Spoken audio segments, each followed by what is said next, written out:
Anak kecil bicara gagah, ngobrol dengan paman dan bibi. Salam pertama tak terjawab, akan kuulangi sekali lagi. Assalamualaikum warahmatullahi wabarakatuh. Waalaikumsalam warahmatullahi wabarakatuh. Alhamdulillah, alhamdulillahi rabbil alamin. Nahmaduhu wa nasta'inuhu wa nastaghfiruhu wa na'udzu billahi min syururi anfusina wa min sayyiati a'malina. Amma ba'du. Puji dan syukur marilah sama-sama kita panjatkan atas kehadirat Allah Subhanahu wa taala yang telah memberikan kita hikmah serta hidayah dan iman dan Islam sehingga kita dapat berkumpul dan berhadir di sekolah ini. Tak lupa juga salawat dan salam marilah kita sanjung sajikan ke pangkuan Nabi besar Muhammad sallallahu alaihi wasallam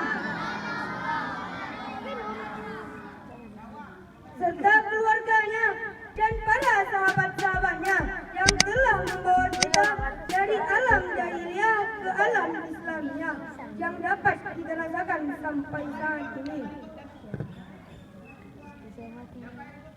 Penghormatan saya kepada kepala sekolah serta dewan guru yang adil dan bijaksana serta kawan-kawan saya yang saya sayangi.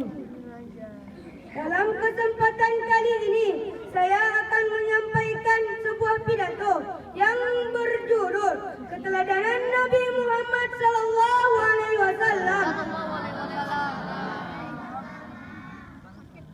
Mari kita manfaatkan bulan ini dengan melakukan segala kebaikan sebagai bukti rasa syukur atas kehadiran Allah Subhanahu wa taala. Selain itu, jadikanlah Rasulullah sallallahu alaihi wasallam yaitu suri tauladan dalam menjalani hidup, tentunya dengan mencontoh-contoh sifat-sifatnya untuk kemudian diaplikasikan ke kehidupan sehari-hari.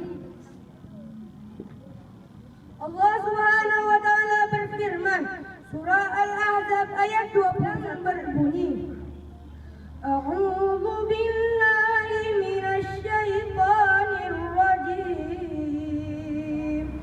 Bismillahirrahmanirrahim. Laqad kana lakum fi rasulillahi uswatun hasanah